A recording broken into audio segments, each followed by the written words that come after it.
bonjour à tous, c'est Harry McCode, j'espère que vous allez bien.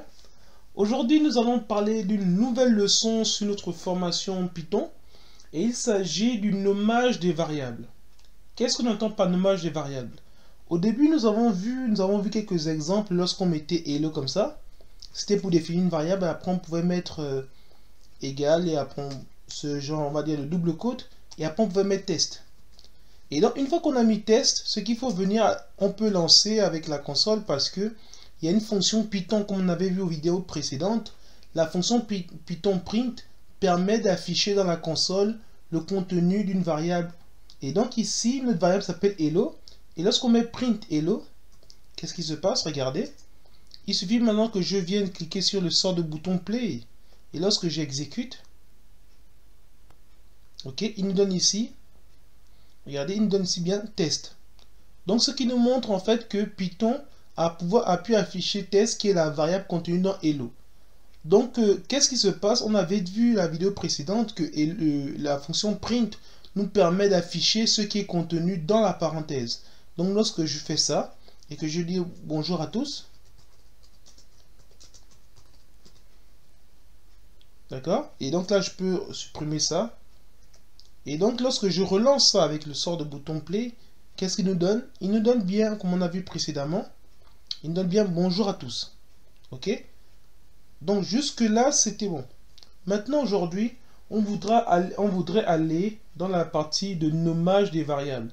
Parce que les variables, on prend des noms, mais il y a une méthodologie, il y a des critères, il y a des conditions. Parce que ce qu'il faut retenir, c'est qu'une variable suit, on va dire, des principes. C'est-à-dire, il y a des règles et des consignes pour pouvoir nommer une variable. On ne met pas une variable dans tous les sens. On ne peut pas prendre le nom que l'on veut. Et parce qu'il peut avoir des erreurs. Et nous le verrons tout de suite. Parce que ce qu'il faut d'abord savoir, c'est qu'une variable contient des lettres et des chiffres. Je vais prendre un exemple. On peut prendre, je vais mettre une variable que je vais appeler, par exemple, bon, on va dire message 1. Comme ça. Et donc, je peux mettre message 1, je mets ici coucou.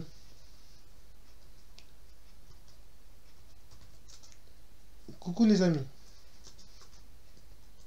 Donc ici, ce qui s'est passé, c'est que j'ai donné le nom d'une variable. Donc j'ai mis message et j'ai mis un chiffre.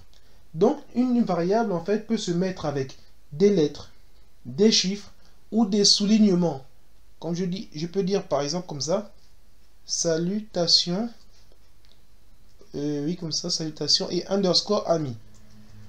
Donc la première chose qu'il faut savoir, c'est que quand on écrit une variable, c'est des chiffres et des lettres ou bien avec des caractères de soulignement comme les underscores. Donc c'est la première chose qu'il faut savoir. Mais attention, dans la notation, comme je mets par exemple, je peux dire ça, en mettant 1 ensuite. Là, si je lance, regardez ce qu'on a. Je vais lancer ici print. Et donc là, si je mets, nous, on avait salutation ami 1.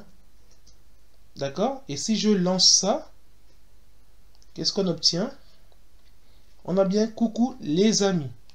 Mais maintenant, qu'est-ce qui se passe si je faisais l'inverse? C'est-à-dire que au lieu de commencer, terminer par underscore 1, je commence par 1 underscore. Regardez ce qui va se passer. Il me met un message d'erreur. Donc ce que je veux dire par là, c'est que comme je disais, lorsqu'on fait le nommage d'une variable, une variable a des lettres, des chiffres et des caractères de soulignement. Mais par contre, une variable ne peut pas commencer par un chiffre. Vous voyez, même là, il y a toujours une erreur. Une variable commence d'abord par une lettre, ou bien regardez, si on fait ça, regardez, ça marche. On peut commencer par un caractère de soulignement, on peut commencer par des lettres, mais on ne commence pas une variable avec des chiffres. Donc le fait de mettre, on va dire, je peux mettre ici comme ça, test underscore 1, d'accord, mais je ne peux pas mettre 1 underscore test. Vous voyez? Donc on commence toujours dans le nommage d'une variable, on commence par des lettres ou des caractères, comme on a vu tout à l'heure, des caractères de soulignement, vous voyez, underscore test, ça marche. Donc c'est la première chose qu'il faut retenir lorsqu'on fait le nommage d'une variable. Mais une deuxième chose, si vous avez vu quand j'ai mis tout à l'heure, j'ai mis salutation ami comme ça. Regardez ce qui se passe. Bon, je vais reprendre juste on va dire ce qui est dans le print, dans la fonction. Pour reprendre ça comme variable, ici, qu'est-ce qui s'était passé? On avait bien nommé ça comme ça, salutation ami, et ça marchait bien. Mais vous voyez, il n'y a pas d'espace. Parce que si on met un espace, dans la variable, regardez ce qui se passe.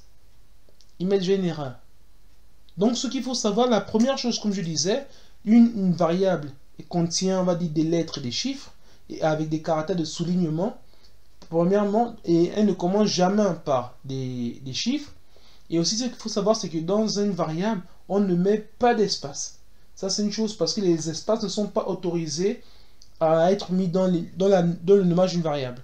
Autre chose qu'il faut savoir, c'est que quand on note une variable, il y a des mots déjà que Python a prédéfinis. C'est-à-dire, il y a des mots que Python a choisis qu'il ne faut surtout pas utiliser. Des mots tels que, par exemple, on n'a pas encore vu, on a vu déjà on va dire les booléens. Donc, il y a par exemple false. Vous voyez, false comme ça, avec majuscule. Mais regardez, quand je vais mettre ça en variable, déjà tout de suite, il refuse. Déjà, on va enlever ça. Tout de suite, il refuse. Pourquoi? Parce que, en fait, si je lance ça, vous allez voir, regardez ce que je vais faire. Je vais dire, je vais mettre sim print. Print comme ça, et je vais mettre en parenthèse false. Et ensuite, je vais lancer. Qu'est-ce qu'on obtient? Vous voyez, il va nous dire ici que, voilà, il y a une erreur. Il ne peut assigner la valeur, en fait, la valeur coucou les amis. C'est ça, coucou les amis. Il ne peut les assigner à false. Pourquoi? Parce que false est, on va dire, c'est...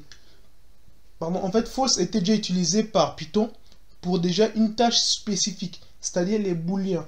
Donc ici, si je prends autre chose comme if, vous voyez, si je prends ici if, regardez, il me met une erreur. Pourquoi? Parce que si je lance ça comme ça, je vais mettre ici if comme ça.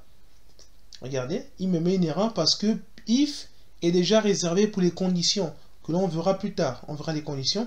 Vous voyez ici, donc il invalide syntaxe en fait, parce que if ne peut pas être le nom d'une variable. Ça veut dire que Python s'est déjà réservé pas mal de mots qui ne peuvent être définis comme variables. Et nous pouvons voir un peu ces mots. Ces mots, comment on les reconnaît? C'est lorsque même dans mon navigateur de texte, il change de couleur. Regardez, si je mets AAA, tout est blanc. Regardez, c'est blanc, comme ça. Mais si je mets if, regardez, il change de couleur. Si je mets or, il change de couleur. Donc vous voyez, on reconnaît les mots pris par Python parce qu'ils changent de couleur. Donc on va commencer déjà par tout à l'heure, on a vu false. D'accord? Après, il y a par exemple await. Ok? Vous voyez comment il change de couleur. Après, il y a else. D'accord? Il y a par exemple import. Il y a pass. On parlera un peu de tout ça. None. Vous voyez, il y a break, par exemple. Ne vous inquiétez pas, on parlera de ça de long en large. Except, on parlera de in. Il y a aussi raise. Qu'est-ce qu'on peut voir encore? Bon, on a parlé de false, donc on peut parler aussi de true. D'accord? Il y a aussi, par exemple, class. Il y a finally. Voilà, vous voyez ici, là.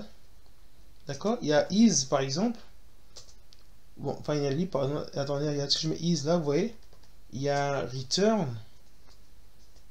D'accord? Qu'est-ce que je peux autre? Il y a, par exemple, oui, il y a and. Il y a continue. Il y a quoi encore? Oui. Ouais, il y a for. Il y a la variable lambda, voilà. Il y a aussi, pour le cas, il y a try. Qu'est-ce que je peux dire d'autre? Bon, lorsqu'on veut créer une fonction, il y a def. Il y a as. Il y a from. Il y a non-local, voilà, comme ça. Il y a les boucles while. Ok. Bon, il y a encore, oui, il y a ça aussi, il y a assert. Il y a del, oui. Ok, c'est là. Ouais, il y a bien ça aussi. Il y a global. Non, pardon. Il y a global. Ok. Note. With. Après, vous pouvez les noter parce que ça va à tout prix. Parce que si vous vous trompez, ça peut vous jouer des tours. Après, il y a async, voilà. Bon, tout à l'heure on parlait de if. Ou bien de else if. Il y a or.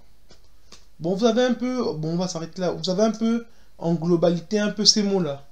Ce sont des mots qui ne doivent pas être utilisés comme variables parce que Python les définit déjà. Donc, il faudrait surtout pas utiliser ce genre de variable-là. Donc, ce que je peux encore rajouter, c'est qu'il faut savoir que lorsqu'on choisit une variable, on la choisit pour pif. C'est vrai que dans les exemples, j'avais mis par exemple A égale, j'avais mis la vidéo précédente, A égale à 19 et j'avais mis B est égal à 4. Ok, jusque là c'est encore bon. Mais le problème est que si on veut par exemple voir, on va dire, le nombre de malades dans un hôpital, on va dire par exemple le coronavirus, nombre de malades, nombre de guéris et nombre de morts. Nombre de malades, en fait, déjà on avait dit qu'il n'y a pas d'espace, donc on ne peut pas mettre comme ça, nombre de malades. Ouais, donc on ne peut pas mettre parce que ça va marcher. Ok, donc ce qui, si je mets par exemple ici, bon, je vais mettre comme ça, 234. Donc la chose que vous pouvez avoir à l'esprit, c'est de mettre les underscores. Donc en les collant comme ça, et là il va enlever l'erreur. Vous voyez, l'erreur va disparaître. Mais là ça peut être un peu long. Souvent en Python, on a tendance à, au lieu de mettre nombre de malades, on met juste nombre malade. Comme ça. Donc les deux, on préfère laisser. Donc pourquoi? Parce qu'en fait, il faut choisir le nom de telle sorte que ça puisse vous rester en mémoire pour vous, pour que lorsque vous puissiez relire votre code après plusieurs mois ou après plusieurs jours, vous ne soyez pas perdu.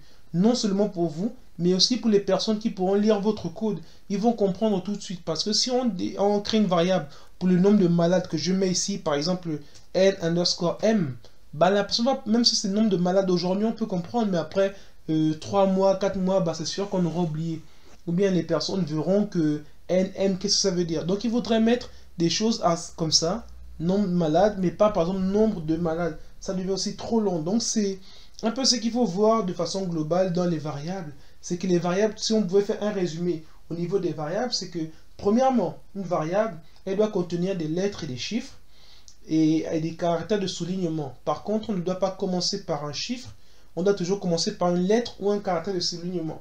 Ça, c'est la première chose que nous avons vue. Nous avons dit aussi que dans les variables, il ne faut pas qu'il y ait des espaces. Parce que les espaces, en fait, génèrent tout de suite des erreurs. Parce que dans le nommage d'une variable, il n'y a pas d'espace. Et ensuite, on avait dit qu'il y a des mots qui sont réservés par Python pour pouvoir créer des variables. C'est-à-dire lorsqu'on veut créer par exemple false, on a vu que false ne peut pas être pris comme nom de variable, with et plein d'autres choses. Comme je l'ai listé tout à l'heure, c'est des trucs à retenir. Vous pouvez prendre une capture d'écran ou bien vous notez vous-même. Ou je pourrais mettre aussi dans la barre de commentaires, mais dans la barre de description, pardon. Mais vous devez savoir que les variables ont des noms, on va dire, spécifiques qu'il ne faudra pas utiliser. Et troisièmement, comme on a dit, il faudrait juste que les variables soient compréhensibles pour le plus grand nombre. C'est-à-dire quand on met nombre malade, au moins les gens comprennent que la valeur qui est là, c'est le nombre malade. Vous pouvez par exemple rajouter nombre malade, par exemple corona. Oui, corona. Voilà. Là au moins ça parle. Vous voyez? Donc lorsque je choisis un nom de variable, il faudrait prendre des noms qui parlent pour tout le monde. Pour que vous puissiez non seulement vous-même vous retrouver, mais ceux qui liront votre code aussi ne vont pas chercher à comprendre chacune des variables.